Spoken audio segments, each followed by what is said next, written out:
नमस्कार, मैं हूं श्वेता मिश्रा अवस्थी और बिग फाइट लाइव में बहुत स्वागत है आप सभी का। राजस्थान का विधानसभा चुनाव दिलचस्प होने वाला है। चुनावी बिसात बीत चुकी है।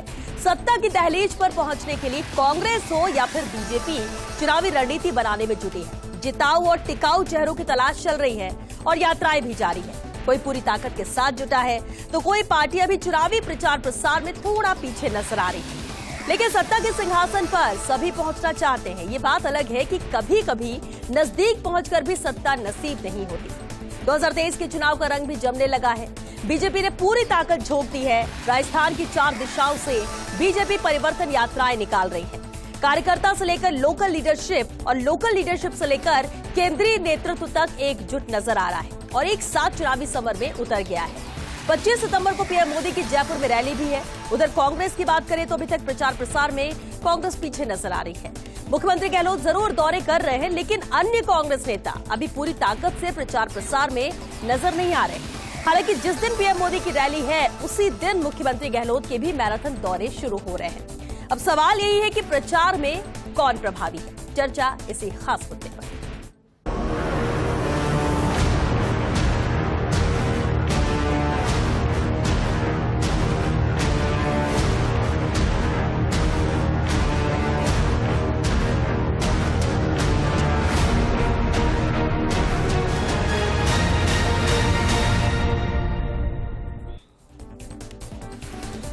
और चलिए इस खास मुद्दे पर चर्चा के लिए खास मेहमान हमारे साथ जुड़ चुके हैं। सबसे पहले उनसे रूबरू करा दे आपको। हमारे साथ है कांग्रेस नेता अरुण शर्मा जी, बीजेपी नेता सुरेश गर्ग जी और साथ ही राजनीतिक विश्लेषक मिथिलेश जैमिनी जी भी चर्चा में शामिल हुए हैं। बहुत स्वागत है आप सभी का बिग फाइट लाइव में। सुरेश जी, आपसे शुरुआत करते हैं। परिवर्तन यात्रा लगातार जारी है चारों दिशाओं में। महज 7 दिन का वक्त बचा है जब समापन होगा प्रधानमंत्री नरेंद्र मोदी की मौजूदगी में। कितनी जोर पकड़ रही है परिवर्तन यात्रा, कितनी कामयाब नजर आ रही है, क्योंकि प्रचार प्रसार में आप कांग्रेस से आगे नजर आ रहे हैं? श्वेता जी, निश्चित रूप से जो परिवर्तन संकल्प यात्रा राजस्थान के चारों दिशाओं में से चल रही है वो अपार जन समूह है। मतलब जन समूह है, जहां भी परिवर्तन यात्रा पहुंच रही है वहां पे जन सैलाब उमड़ रहा है। वो जनता पिछले 4.5 साल, 5.25 साल से जिस तरह से गहलोत जी की सरकार है उससे जो भ्रष्टाचार और अत्याचारों से जो त्रस्त आ चुकी है, वो जनता ये कह रही है कि आप आइए 2023 के अंदर पूर्ण बहुमत से और वो रिकॉर्ड तोड़िए, जो पिछला रिकॉर्ड है उसको तोड़ करके सत्ता संभालिए। क्योंकि पिछले 5.25 साल से गहलोत जी ने केवल कुर्सी बचाने के अलावा कोई काम नहीं किया। केवल भ्रष्टाचार और अत्याचार, महिलाओं में अत्याचार देख लीजिए या भ्रष्टाचार देख लीजिए, उसके अलावा राजस्थान के अंदर कुछ भी नहीं हुआ। तो संकल्प, जो परिवर्तन संकल्प यात्रा है वो चारों दिशाओं में हमारे स्थानीय नेता, सेंट्रल के नेता, सब लोग। अपार भीड़ हर जगह नजर आ रही, क्योंकि कांग्रेस तो यही सवाल उठा रही है कि आपके परिवर्तन यात्रा में भीड़ एकत्रित नहीं हो रही, यानी जनता का कोई समर्थन नहीं है, साथ श्वेता जी, मेरे पास में बहुत सारे वीडियो, आपके पास भी आए होंगे, जहां भी जा रहे हैं वहां पे हजारों की संख्या में भीड़ इकट्ठी हो रही है। हर जगह हजारों संख्या में, श्वेता जी, हजारों की संख्या में भीड़ इकट्ठी हो रही है और जनता न्याय मांग रही है। जनता न्याय मांग रही है कि पिछले 5.25 साल से हमारे को जो झूठे वादा किए थे, उस वादे का कांग्रेस ने क्या किया। जनता पूछना चाह रही है कि जो किसानों ने कर्जा माफी की बात हुई थी वो कर्जा क्यों नहीं माफ हुआ। बेरोजगार ये मांग रहा है कि भाई हमने रोजगार कि भाई गहलोत जी आएंगे, हमें रोजगार देंगे, तो रोजगार का क्या हुआ। यानी आप कह रहे हैं कि हर जगह कामयाबी परिवर्तन यात्रा को मिल रही है। और देखिए ये नजर भी आता है, क्योंकि आपका लोकल स्तर की हम बात कर ले, नेताओं की, जनप्रतिनिधियों की या फिर केंद्रीय नेतृत्व के, हर किसी की मौजूदगी इसमें नजर आ रही है। हर दिन अलग तस्वीर देखने को मिलती है। अरुण शर्मा जी भी हमारे साथ हैं। अरुण जी, जब प्रचार प्रसार की बात हो रही है कि प्रभावी कौन है, तो थोड़ा सा प्लस बीजेपी नजर आती है, क्योंकि केंद्रीय नेतृत्व की भी मौजूदगी है, स्थानीय स्तर पर भी मौजूदगी है, जनप्रतिनिधि के हर चेहरे नजर आते हैं। लेकिन ये कमी जो है कांग्रेस में नजर आती है। मुख्यमंत्री अशोक गहलोत तो रैली कर रहे हैं, नजर आ रहे हैं, लेकिन जितना साथ दूसरे लोग नेताओं का मिलना चाहिए वो अभी नदारत है। इसकी वजह क्या आने वाले वक्त के लिए तैयारी हो रही है जब 25 सितंबर से 5 दिन की अहम यात्रा शुरू करेंगे मुख्यमंत्री? श्वेता जी, अभी सुरेश जी ने अपनी बात कह दी। मुझे उम्मीद है कि जब मैं बोल रहा हूँ तो ये कम से कम बीच में नहीं बोलेंगे, अपनी बारी का इंतजार जरूर करेंगे। बिल्कुल। देखिए, जहां तक इनकी परिवर्तन यात्रा में जो जन सैलाब उमड़ रहा है, ये सुरेश जी की हिम्मत और ताकत है कि वो इस तरीके की बात कर दें।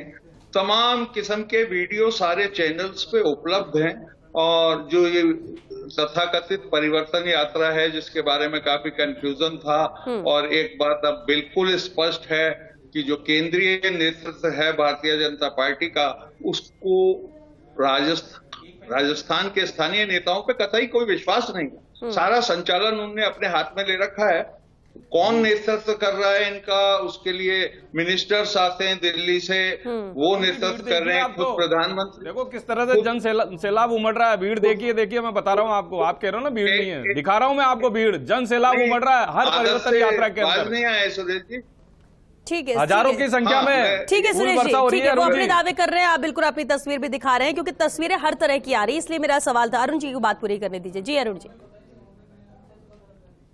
प्रधानमंत्री जी का 9वां दौरा है इतने ही महीने में, उनका स्वागत है। राजस्थान उतना ही प्यारा देश है, प्यारा प्रदेश है हिंदुस्तान का। आए वो, और उनका आना जाना लगा रहेगा। मैंने आपको वजह बताई दी कि वो खुद चुनाव लड़ रहे हैं। मुख्यमंत्री का फेस भी प्रधानमंत्री हैं, ये तो ओपनली कह ही चुके हैं कि हम तो सिर्फ उनके फेस पे चुनाव लड़ेंगे। केंद्रीय नेता आ रहे हैं, मैंने सुना है कल और परसों आसाम के और गुजरात के चीफ मिनिस्टर भी यहीं होंगे। श्वेता, आपको मालूम होगा तो दो दिन से यही है महीने। अरुण जी 2 दिन से यही है। बोलने की आदत छोड़ दीजिए आप। आगे 4-5 महीने हैं, आपको बहुत बोलना है, अपनी बारी में बोले। तो ये चीफ मिनिस्टर आ ही रहे हैं। 200 विधायक अभी दूसरे राज्यों से यहाँ लाके इनने 200 विधानसभाओं में बिछाए उनको। और आप इससे अंदाजा लगा सकते हैं भारतीय जनता पार्टी का राजस्थान में क्या हाल है। ये बहुत पतली हालत में है, क्योंकि इतनी बड़ी लकीर खींची गई है श्वेता इस राज्य में कि कई योजनाएं आदर्श हैं। आपकी उपलब्धि क्या है अरुण जी? इधर उधर की बातें मत करो, उपलब्धि बताओ कि क्या। अरुण जी ये ठीक है, ये आपने हम बात की कि इतनी लंबी लकीर खींची गई कि इसे कवर करने के लिए सभी जुट गए हैं, एकजुट हो गए हैं, केंद्रीय नेतृत्व हो या फिर आपने कहा कि दूसरे राज्यों से विधायक भी आ रहे हैं। लेकिन कांग्रेस की बात करते हैं, इतनी लंबी लकीर तो खींच दी है, लेकिन इस लकीर के साथ खड़े होने के लिए चेहरे भी तो और नजर आए। इसलिए अरुण जी ये सवाल उठ रहा है, मुख्यमंत्री के साथ या हम बात करें दूसरे चेहरों की, तो उतनी प्रभावी नजर नहीं आ रहे हैं वो ग्राउंड पर। इसकी क्या वजह? और दूसरी बात, 25 तारीख से मुख्यमंत्री की भी अहम यात्रा शुरू हो रही 5 दिन की।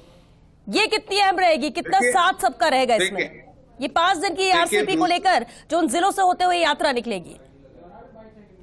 जी हाँ, अब देखिए मुख्यमंत्री जी एक खुद बड़े सक्षम चेहरे हैं कांग्रेस के, और इसमें कोई शक नहीं है, बल्कि ये तो अच्छी बात है। बाकी के लोग भी जुटे हुए हैं अपने अपने एरियाज में, काम बटे हुए हैं। आपको मालूम है 5 या 6 हमारी कमेटियां बन गई हैं जो रोज अपने मीटिंग्स कर रही हैं, काम जारी है। ईआरसीपी का जहां तक जिक्र है, ये पिछले 10 सालों का राजस्थान वासियों के साथ सबसे बड़ा विश्वासघात है श्वेता। क्यों झूठ बोल रहे हो? क्यों झूठ बोल रहे हो चैनल पे? क्यों झूठ बोल रहे हो? किस वजह से डिले हो रही है? किस वजह से प्रॉब्लम आ रही है? करे ना मुख्यमंत्री जी, जो डिपेंडेंसी है उसको क्लियर करके दे। आज ही आरसीपी लागू हो जाएगी। करिए मुख्यमंत्री जी से, बोलिए आपके मुख्यमंत्री जी से कि डिपेंडेंसी को उसको जो है उसको संशोधन करके भेजे। क्यों नहीं कर रहे आरसीपी पे संशोधन? करिए आप संशोधन। वापस आपसे उसका जब आपसे कह दिया कि डिपेंडेंसी चेंज करें तो करिए डिपेंडेंसी। निश्चित रूप से केंद्र सरकार उसको आरसीपी को लागू करेगी।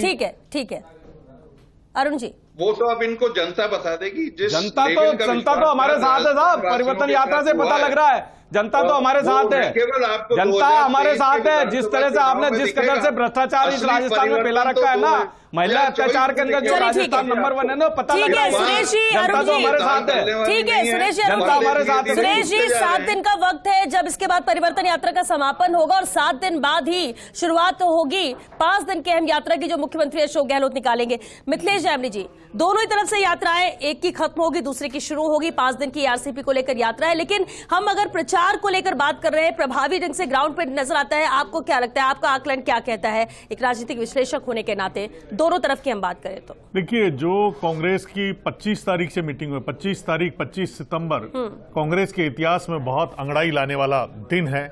उस दिन पिछले साल मुख्यमंत्री जी तनोट माता के गोविंद सिंह डोटासरा और प्रताप सिंह खाचरियावास को लेके गए थे। अब 25 सितंबर को उस धरा पर जा रहे हैं जिस धरा पर माना जाता है कि जिसको उन्होंने नकारा निकम्मा कहा था वो मजबूत है। तो सबसे इंपॉर्टेंट फैक्टर तो यह होगा कि क्या बीजेपी को फॉलो नहीं किया जा सकता था 23 तारीख को जब इनके महबूब नेता जयपुर आ रहे हैं, तो उनसे उस यात्रा को रवाना नहीं किया जा सकता था?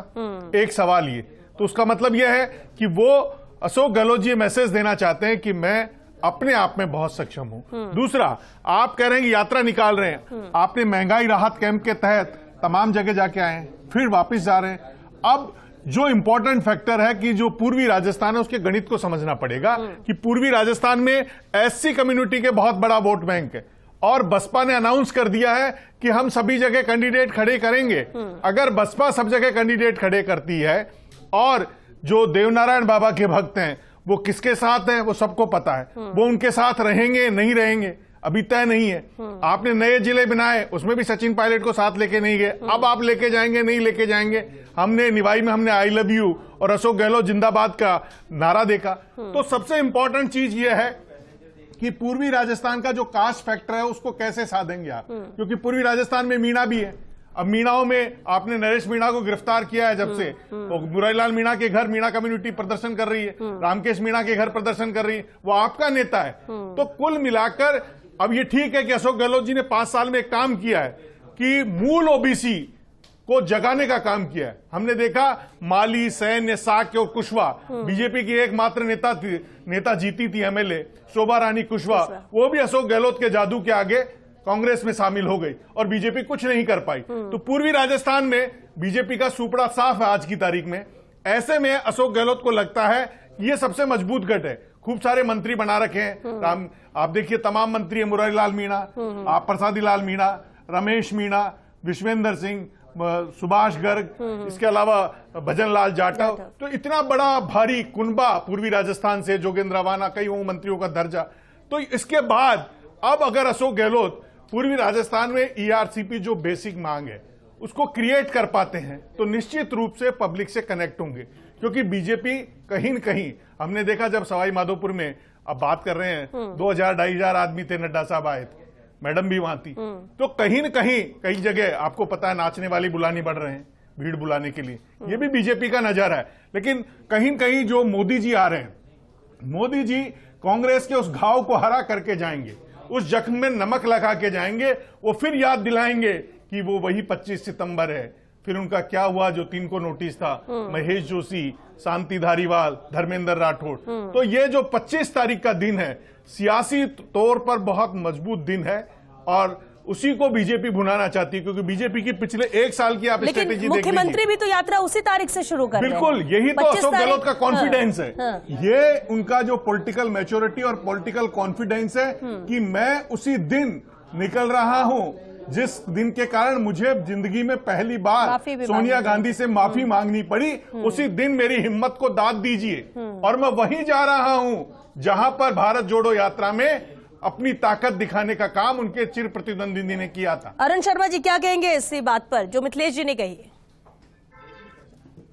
कितना चैलेंज रहेगा ये कांग्रेस के लिए 25 सितंबर से इस यात्रा की शुरुआत? लेकिन एक और अहम सवाल है, जब हम दिग्गज चेहरों की केंद्रीय नेतृत्व की बात करते हैं तो क्या कोई बड़ा चेहरा कांग्रेस से जुड़ेगा या उसकी जरूरत राजस्थान में महसूस नहीं होती अगर मुख्यमंत्री अशोक गहलोत है तो? नहीं, देखिए बड़े नेता और छोटे नेता कोई भेदभाव हमारे यहाँ चल नहीं रहा है। आपने देखा प्रियंका गांधी भी अभी आई थी, राहुल गांधी फिर आ रहे हैं और सारे नेता जुटे हुए हैं। खुद सचिन पायलट जिसका जिक्र मिथिलेश जी कर रहे हैं जी, पब्लिकली अब लगातार कह रहे हैं वो कि कांग्रेस की सरकार रिपीट होगी और वो सीडब्ल्यूसी में भी आ गए हैं तो वहां भी महत्वपूर्ण कार्य कर रहे हैं वो। तो ऐसा कोई बिल्कुल समरसता है कांग्रेस में और ये काफी दिनों बाद ये नजारे देखने को मिल रहे हैं और इसका फायदा 100% कांग्रेस को मिलने वाला है, इसमें हमें कोई शक नहीं है। फिर भी अगर किसी को संदेह रहते हो कि नहीं नहीं यार कुछ तो होगा, बाद में होगा, टिकट के बंटवारे के टाइम होगा। देखिए पूरे 4.5 साल भारतीय जनता पार्टी ने राजस्थान में तो इसी इंतजार में निकाल दिए कि कोई ना कोई इस फूट का लाभ इनको मिलेगा, जो आज तक तो हुआ नहीं है, बल्कि राजस्थान। चलिए, कांग्रेस इसलिए कॉन्फिडेंट भी नजर आ रही है सरकार रिपीट करने को लेकर। लेकिन सुरेश गर्ग जी, कांग्रेस तो कॉन्फिडेंट है कि हमारी सरकार रिपीट होगी, आप कह रहे हैं कि जनता परेशान है और वो कह रही है कि आप तो वापसी करो और बीजेपी की सरकार आ रही है, क्योंकि परिवर्तन यात्रा में ये आप लोग को इंडिकेशन मिल भी रहे हैं। लेकिन सवाल यहाँ ये भी उठता है कि ठीक है मुख्यमंत्री भी यात्रा निकाल रहे हैं, परिवर्तन यात्रा 25 को खत्म होगी, उसके बाद क्या? उसके बाद क्या बीजेपी का भी कुछ अलग रणनीति है? क्योंकि यात्राएं निकालने का तो इतिहास रहा है, कामयाबी भी मिलती रही है, और इसीलिए हर पार्टी सरकार में रहे या विपक्ष में रहे, यात्राओं को पूरे फोकस के साथ पूरी तरह से फोकस रहता है यात्राओं पे कि सफल हो, और कोशिश रहती है जो परिवर्तन यात्रा समापन की ओर है। देखिए फायदा क्या मिलेगा इसका? देखिए श्वेता जी, आपने कैसे कह दिया कि जनता इनको वापस शासन दे देगी? जनता को पता है कि इन्होंने पिछले पौने 5 ये साल मैंने नहीं कहा, ये कांग्रेस कह रही है, कांग्रेस कह रही है। श्वेता जी, मुझे ये बता दीजिए ना, कौन सी ऐसी योजना है जिसकी वजह से जनता इनको वोट दे देगी? हर योजना के अंदर भ्रष्टाचार है, कोई भी योजना ऐसा नहीं है, ऐसी नहीं है जो धरातल पे पहुंची हो। आज आप देखिए, जो इन्होंने अन्नपूर्णा फूड योजना चालू की, अन्नपूर्णा फूड योजना के अंदर क्या हुआ है? अन्नपूर्णा फूड योजना के अंदर आपने लाल मिर्ची की जगह भूरी मिट्टी मिला दी, ये तो आपका अन्नपूर्णा फूड योजना है। इसी तरीके से स्मार्टफोन योजना इन्होंने लागू की है, जाके देखिए महिलाओं को वो आउटडेटेड मोबाइल दे दिए, जिनपे उनके घरों के अंदर जो पैसा जमा था उनमें आग लग गई, उनमें आग लग गई। इस तरह के मोबाइल दिए, तो आप बता दीजिए, उज्ज्वला योजना के 76 लाख कनेक्शन है, 40 लाख को इन्होंने सब्सिडी दी, क्यों दी? हमने तो पूरे राजस्थान के जितने भी लोग हैं उनको 200 रुपए कम करके सब्सिडी दी है। तो आप बताओ ना कौन सी है? आज बिजली की बात करते हैं तो आज किसानों को, किसान बेचारे ठगे महसूस हो रहे हैं। पहले दे देते 200 रुपए कम करते, 400 रुपए कम करते, पहले कर देते। श्वेता जी, मुझे बताइए, चले मुझे बताइए, आज किसानों दोनों से सवाल ये उठेगा कि इलेक्शन के टाइम पे अगर आप योजनाएं लाओ या फायदा हमारी तो सब्सिडी पहले क्यों नहीं? सब्सिडी पहले से ही थी, हमने तो सब्सिडी 200 रुपए पहले से ही दे रखी थी, 200 रुपए अतिरिक्त और दिए हमने। लेकिन आज किसानों की, आज मुझे बताइए, किसान ठगा महसूस कर रहा है, किसान कर्जा माफी की बात इन्होंने कमिटमेंट किया था, वो सुरेश जी आपने अपनी बात रखी है, किसानों का कर्जा माफी का वादा, बेरोजगार सड़कों पे घूम रहे हैं, बेरोजगारों को रोजगार, दर की ठोकरें खा रहे हैं, क्यों नहीं रोजगार दे रहे हो? प्रदेश में बीजेपी की सरकार आएगी, रोजगार को मिल जाएगा, वादा की थी 1,65,000 गारंटी दे दीजिए, गारंटी दे दीजिए, फिर बाद में गारंटी दे, हम गारंटी दे रहे हैं, रोजगार देंगे। बनने के बाद केंद्र सरकार ने आज अपनी गारंटी भी भूल जाते हैं सब। 26 करोड़ ईपीएफ अकाउंट खुले, चलिए सुन लिया, पिछले 9 साल के अंदर मिथिलेश जी, चलिए सुरेश जी, दूसरों को बोलने दीजिए। सुरेश जी एक मिनट, मिथिलेश जी, 2 अहम सवाल है। बीजेपी बोल रही है कि जनता के बीच जब वो पहुंचते हैं तो जनता त्राहिमाम कर रही है कि हम बहुत परेशान है, बस आप आ जाइए, सरकार बना लीजिए। कांग्रेस कहती है कि इतनी योजना, इतने फायदे हमने दिए हैं कि जनता कहती है कि बस आप फिर से एक बार सरकार बनाकर आ जाइए। ग्राउंड लेवल पर वाकई में कहां है? क्या इनके अपने अपने सर्वे हैं जो अपने अपने फेवर में बात कर रहे हैं? देखिए, इन दोनों पार्टियों के अपने अपने सर्वे और दावे हैं, लेकिन सच्चाई है कि देखिए, स्कीम्स अशोक गहलोत की अच्छी है, ये एक कड़वी सच्चाई है, इसे बीजेपी वाले भी तारीफ करते हैं। हाँ, माने ना माने वो कोई अच्छी बात। इनके लिए सबसे बड़ा जो संकट है कि इनकी राजे जी राजी नहीं है, वो परिवर्तन यात्रा में नहीं दिखाई दे रही है, और उनके जो खासम खास कैलाश मेघवाल जी अपना नाता तोड़ चुके हैं, जो जीजी सूर्यकांता व्यास वो अशोक गहलोत पर लाड लड़ा चुकी है, वो इनके लिए सबसे बड़ा संकट है। तो इंपॉर्टेंट चीज ये है कि आपके पास आज, जैसे गोविंद सिंह डोटासरा ने कहा कि हनुमानगढ़ के रहने वाले राजेंद्र राठौड़ चूरू से जीत लिए, तो ऐसे ही अब आमेर की जनता कह रही है कि चूरू के रहने वाले जो सतीश पुनिया है उनका क्या लेना देना। वक्त खत्म हो चुका है। शुक्रिया, शुक्रिया मिथिलेश जी, अरुण जी, सुरेश जी, चर्चा में शामिल होने के लिए, क्योंकि वक्त खत्म हो चुका है। लेकिन इतना जरूर है कि देखिए, प्रचार में कौन प्रभावी है ये तो नजर आ रहा है, क्योंकि आगे और ज्यादा कोशिशें होंगी, और ज्यादा जोर दिया जाएगा, लेकिन जनता पर प्रभाव कौन छोड़ता है, फायदा उसी के लिए होगा, और उसी की कोशिश तो दोनों पार्टियां कर भी रही हैं। फिलहाल बिग फाइट लाइव में आज के लिए बस इतना है। नमस्कार।